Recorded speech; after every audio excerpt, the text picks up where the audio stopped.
করে আপনার এই গানের প্রতি ভালো লাগা এবং ঘটনাগুলো না হয় আমরা বিস্তারিত আপনার কাছ থেকে শুনবো, কিন্তু আপনার সম্পর্কে একটু ছোট্ট করে দর্শকদেরকে জানাই কার সাথে আড্ডা দিচ্ছি।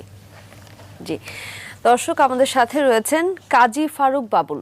তিনি একজন গীতিকার ও সঙ্গীত পরিচালক।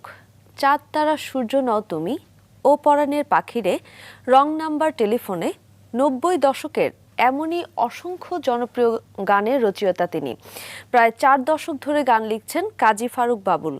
সাবিনা ইয়াসমিন, এন্ড্রু কিশোর, রুনা লায়লা, হৈমন্তী শুক্লা, মোহাম্মদ আব্দুল জব্বার, শাকিলা জাফর, সৈয়দ আব্দুল হাদি, নীলুফার ইয়াসমিন, ফরিদা পারভিন, সুবীর নন্দী প্রমুখ গুণী শিল্পীরা তার লেখা গানে কণ্ঠ দিয়েছেন। অডিও অ্যালবাম ছাড়াও চলচ্চিত্রে সঙ্গীত পরিচালনা করেছেন তিনি। ছায়াছন্দ ছায়াছন্দ, ফুটবল ফুটবলের মতো জনপ্রিয় গান লিখেছেন বাংলাদেশ টেলিভিশনের জন্য। বাংলাদেশ বেতারের স্পেশাল গ্রেডের শিল্পী কাজী ফারুক বাবুলের লেখা গানের সংখ্যা প্রায় 10,000। বাংলাদেশ চলচ্চিত্র সাংবাদিক সমিতির সিনিয়র সদস্য ছাড়াও বিভিন্ন সামাজিক সাংস্কৃতিক প্রতিষ্ঠানের সাথে যুক্ত রয়েছেন তিনি।